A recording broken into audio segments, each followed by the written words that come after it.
Hi, my friends.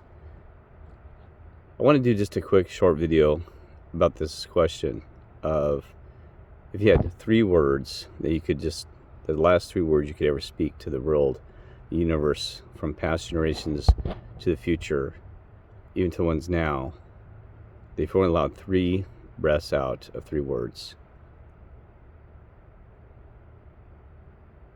Think about that for a moment, because you're only allowed to say three. So what would you want to tell everyone, every soul, spirit, being, and also for the future generations? Like I said, if you just they had undivided attention from the universe, even from the other spiritual beings or whatever, right? What would those three words be? Because I thought about this. I said, because it takes a certain amount to make a sentence. It takes a number of words sometimes, right? Can you have just a sentence with the or all right?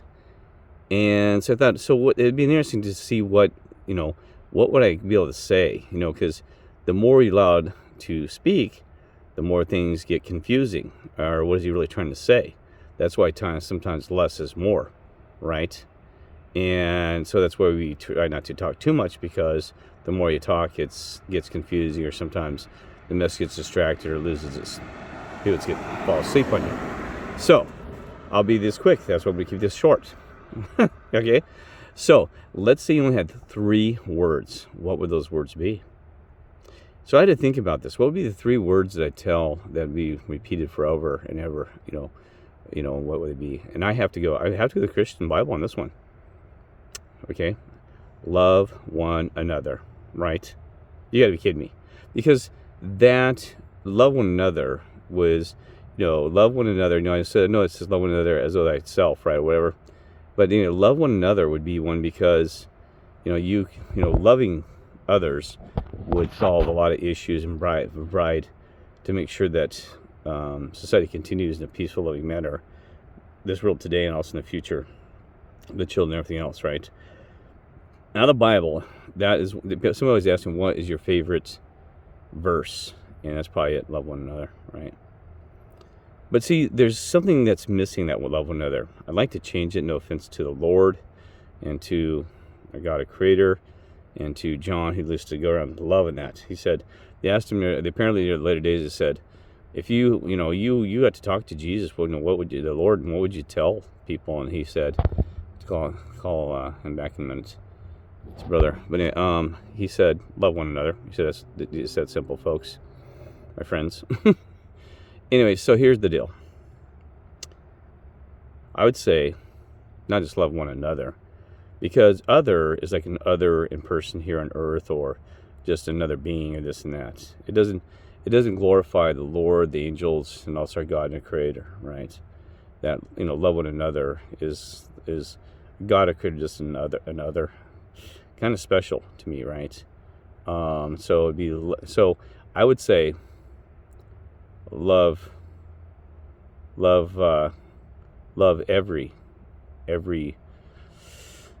everyone, because God is one as well. Love everyone, love everyone. That's actually two words. So okay, let's leave love. Let's just say love one another. I kind of screwed this up. Love one another, right? Now let's break it down to two. Okay, two words. You're allowed two now, so we're counting down. Two. Now, I kind of gave it away on that last thing. Is, to me, I would say love everyone, because, like I said, that's why, because love one another, it's just other beings, other ones, and also puts a separation, like they're different, other than me. Love one another. It kind of puts you in a category of a group, right? Or yourself, like love one another, right? So I would have to say love all, right? Because your God creates all of everything, right? But also love all covers yourself as well and others. Because see, love one another, that's what I forgot to mention, is you have to love yourself. It's not in a narcissistic, evil way, because if you love yourself, you won't do naughty things to yourself. You won't, cut yourself. You won't do these nasty things, or become a wet rag and just use your body as a tool for sexual acts and things like this, right? So love yourself. It's very important. I've learned to love myself, right? And because you can't love others unless you love yourself, right? You can't love your God, you can't love anyone unless you love yourself. It's very important, right? So love all, because you're part of that all, and love all of yourself and all of others, right? So that'd be 2 words: love all, right? Right? Love all. Or, because like even everyone, it sounds kind of so love all. But love everything. Oh, actually, that's better. I like love everything because here's the reason. Love of other also puts it into other, like people, the connotation, the context, right? So love everything, because everything's a creation of your God, right? And see, even the Lord says, love thy enemy, right? So even the ones that we can't tolerate or that we despise in certain ways, or hateful, they're evil, you have to love them, right? In a special way. Gosh, right? So that includes Satan, the mirrors, the rotten angels, the good angels, and all these others. Okay, so love everything, because also everything includes animals, birds, bees, even those nasty snakes and bees. Hey, that rhymed. Birds, bees, and even those nasty snakes and bees. Somebody could write the lyrics for a song for that, right? Well, anyway, so love everything, because your God is also creator. Everything we see, is the creation of our God and Creator. Everything is this. This is your God created His energy. He gave His energy for you to have this, right? Because He took that energy for our own Creator, for our Creator Himself, right? So remember that. And that's the thing, is this is a battle over energy. And I'll explain that later. I don't know, I'm going to do a video about this this whole world, a battle over energy and electricity. Even the Matrix, the movie, kind of hints towards it, about people being batteries. It's a fight over energy. It is. A battle of positive energy and things like this. Okay. So love everything includes the animals, the birds, the squirrels, and stuff like that. 2 words. So actually you can get a lot of meaning out of 2 words, right? Okay. So let's break it down to 1 word, right? 1 word. Oh, that's a tough one. What can you say with 1 word? I said the, a, and love. See, love would be a good one, right? Love would be 1 good word. But that one's tough, because love can be in the wrong ways. In a sense, right? You can love of money, love of different things. So love has to be in the context of the person. So love by itself is a very tough one. So I had to think about that. What 1 word. Would it be your God? Just God? If you had to speak, if you're only allowed to say 1 word. You're going to do this for the future, so God. I say, well, okay, that's true. Our Creator, right? Love is good, right? Love. So it's tough. Is there another word? I mean, love pretty much is, you see it by itself, a singular word. It's a pretty good one. I'm trying to think if there's anything else. Oh, I thought about this. Maybe about existence or alive. But see, but alive doesn't have an emotion to it. It's just you're breathing, right? We have people that are alive in the sense that they're not really. They're dead inside, right? So that's tough. So existence, love, life, foreverness. That's a tough one. So anyway, if you have an idea on that 1 word, love. I thought I could come with another one, and I thought, but or just is. Right? I don't know. Is doesn't make much sense, right? Anyway, I thought I had some more thoughts I was going to tell you about this. I lost it because getting some phone calls in the background and stuff like that. Oh, that's what it was. Okay.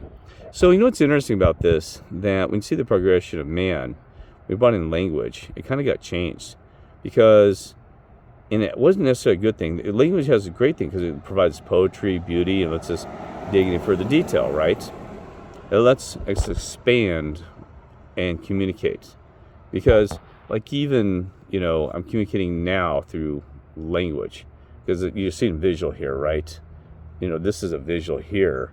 but you can listen to the words they speak, right? But the problem is that the words tend to be used against it. That's why it's called a sentence. Okay, sentence. You remember even phonics is the Phoenicians, right? We talked about that. Phoenicians, definition is a deaf Phoenician. And the Phoenicians, provide extra meaning to, like hidden codes and stuff that we talk about, right? So, sentence, like when you go into this, that one's been sentenced for murder, or rape, or drugs, or drug driving. And they're sentencing you. You get it? Sentence. So sentence can be used to push you down with extra words. If you're only allowed to say one word, that wouldn't be a sentence. Then I couldn't really do much. Hate, fire, or I could say prison, right? So sentence is actually, it is a sentence. So you can be sentenced. That's why in the court they said you'll be sentenced to such and such whatever. And it's also the last statement. State of mind, a statement, right? United States, state of mind, states. Okay. So there's a lot of stuff there. Statements, sentence. Okay. So I'm hitting this somewhere with this. So what's interesting about it, you probably, if you believe the way man progressed history, which we don't know, but let's assume that there was cavemen or tribes that couldn't speak much, right? So let's say you had that existence in tribal thing, where they didn't use many words, that words were expanded. They probably got along pretty well when you think about it, because they read body language, number one, and also is by action. So, they had to do more action. So, instead of just talking, hey, I love you, maybe you go up and hug the person. Because you put action behind your words. And that's the problem we have in this world today, is everybody talks out their mouth, but they don't need to lead by their actions, okay? Because we even see that with even a lot of Christians. I'm not trying to insult the Christians. I'm just using an example of a theology that you have this situation where the hold on. So you have this situation that I have to always check anybody around me, so I don't know what this person must be turning this down. So anyway, so you have this but they didn't use much words, so a lot of things are by action. So that's like the Christian. Now they distracted me. Sorry, you're like one way rambling. So you have the Christians who can read the Bible and this and that, but they don't lead by actions. Now I'm not one to judge, but I can tell you right now, I don't go in there. I can do a whole other video about this where these people that says your works are not important. Yes, they are. It said work without faith is there's several about that, about works without faith, right? See, they actually work hand in hand. I get so tired of hearing all these online preachers and pastors saying, "Oh, works don't matter. Don't have to do work. It doesn't matter." Oh, yes, it does. Because works without faith, it's saying they're tied together, right? That faith and works and faith, it's like a yin and yang that work together. Not yin and yang, it's in parallel. They work congruently. So work without faith, you got to have faith in our God created, and also the faith in your action. I don't want to get into that detail, but also it works. So they actually work together, right? So that's another crappy thing that's happened in the Bible where, and work can be just, being positive yourself, having a relationship with the God creator, helping out a brother or this, that. Those work. And also, so let's not go there, okay? So let's go back to, let's picture this caveman days, right? So you got these cavemen, right? And let's say that they had to do a lot by action, which we don't today. To tell you, it's words out of the mouth of politicians, your neighbor. I've heard so much bull crap, and I measure actions more I do words now. And words come easy, right? There's even a song that words come easy. And so I want to see it in action, right? That's when we need more action. That's real. I hear everybody complaining about the world's a mess, and it's like even Gregor. He said, "I'm giving up." He's like, "I think we've lost, folks. I feel bad." He said they've won. He said the evil ones. He said the Illuminati, the evil ones, all these others won. He said we're done. He said all we can do is go along for the ride because nobody wants to take action. No, and I can't talk either. I'm trying to do the best I can, but we know that some of these things have to unfold till the maximum pain comes in before a change can occur. Otherwise, if that pain ain't tough enough, then people won't stop doing it. You have to take ground zero, right? So, and I'm sure God, Creator, Lord, and all those others will let us know when that moment is to pull that trigger and say that, okay, that's enough. People had enough, right? And that's when we try to lead by example, and that's why we're here, the 144 revelations, whatever, that's part of our mission, right? So that's what's important, is that, we show by our actions, right? And so that's what we do. So I think you look over the course of time that, that's what we lost, is through language actually kind of created an issue where you get spelling, like spells, and that words became a way of casting that on others, to force them into our mindset and theology. That's why they cast spells through shirts, even saying this and that, or I've seen shirts like it just says obey, right? Because they can control your thoughts through the language. And that's where we need to be careful, because thoughts help manifest and create reality. There's going to be more about that, not this New Age stuff that helps us, that puts their plan into action, is energy, okay?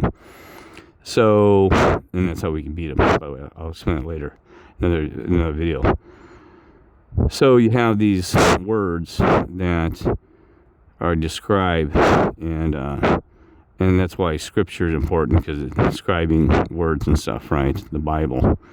But so I'm trying to hit some of this. So I hope I'm sure you get the concept that words become so valuable. Advertising, controlling the mindset, news, TV. So that's what I'm going to talk about. That's the whole universe. They actually, even the theory of the physicists now are saying it's about information. And I thought, well, what the hell does that mean? Information. It took me a while to understand. I understand now that everything is about information. That information is how energy comes and goes and flows, right? It's like a computer. I told you we're kind of in a simulation. It doesn't mean God and creation isn't real, but ones and zeros mean nothing unless it puts information behind it. So that's what gives us information. So it is true that information provides our reality, and this whole matrix, this whole simulation. Okay, so think about it. It is information. It's data, but data have interpretation and value to it. Okay, and I hope to do a video about that, about how this information works, right? And how information is very dang important. Information and communication, spreading it out from the inner to the outer to others, right? So information is dead unless it has somewhere else to go, right? Can you hold on to yourself? So there's a whole lot there. So that's the thing, is even, there's probably things with when God, the Tower of Babel, and made everybody, took it down so that we have to go out and communicate in different languages. And that's what the thing is. Somebody actually said it was actually we could communicate through telepathy, possibly, right? But I don't know about that. I don't know how that would work in telepathy, this and that, right? But it's possible. We don't know the details, right? The telepathy may still exist or may not. I don't know. But anyway, we do know that your brain waves, my thoughts right now, are going to actually into outer space, because the brain creates a wave of energy, right? So anyway, it does. They said that they can actually, some say they can read and write already. I told you about that, about this, your thoughts, right? You can be wrought. You think a certain way, broadcast out to the universe. Every thought, don't freak out, it's true. Every thought you have, how far it travels, we don't know, right? Can they read the future? Can they read it from outer space? But they, right now, they could read that thought process if you had the right equipment, right? So, anyway, what I'm trying to say is very important, words and language. And so that's why we have to use that as our spiritual good side tool, part of our light, right? And, because, and the thing is, you look back, did language benefit or hurt us? Well, again, it's perspective. Because I wonder what happened in the world if we weren't allowed to communicate. Now, there's the issue is that if we weren't allowed to talk, I'd have to be face to face to people, which could be a good thing, versus this remote, like you have no idea, not sitting in front of you and being just close together and talking as a group of great friends, right? So there's the thing. Language helps separate that because it's a medium for even cell phones and everything where you can't get that communication right. And there's actually a Star Trek episode about this. It's kind of cool where they had to learn a language of these. They taught these. Oh, it was in the void. It's called the void. Where they taught this people they live in the void. And the void is dead. You just don't want to go in the void. It's emptiness. That's kind of like the soulless universe. There's nothing exists in the void. Horrible. Fighting over energy. Kind of what we're doing. We're kind of living in the void, by the way. And they have to learn to speak these stowaways. They stow away on different ships. Yeah, check it out. And then so in Star Trek Voyager episode, The Void, they found a way for them to communicate, right? And once they communicated, they actually helped them. They're just amazing, intelligent people. Everybody thought they were ignorant, right? They thought they were completely stupid because nobody can communicate with them. None of the different types of species and aliens and stuff. Okay, so I'm going to wrap that up. So think about that. Might have been kind of cool, right? To not be able to talk, right? And you can learn more by listening versus talking, right? And also the tongue is one of the most dangerous things. It even said in the Bible, it's a serpent, it's a double-headed snake, it's a fork. And it said, don't let your snake out in your tongue. It can love or hate. It's horrible. And 99% of the time, it's really lies and hates. Anyway, God bless and love you all. Take care.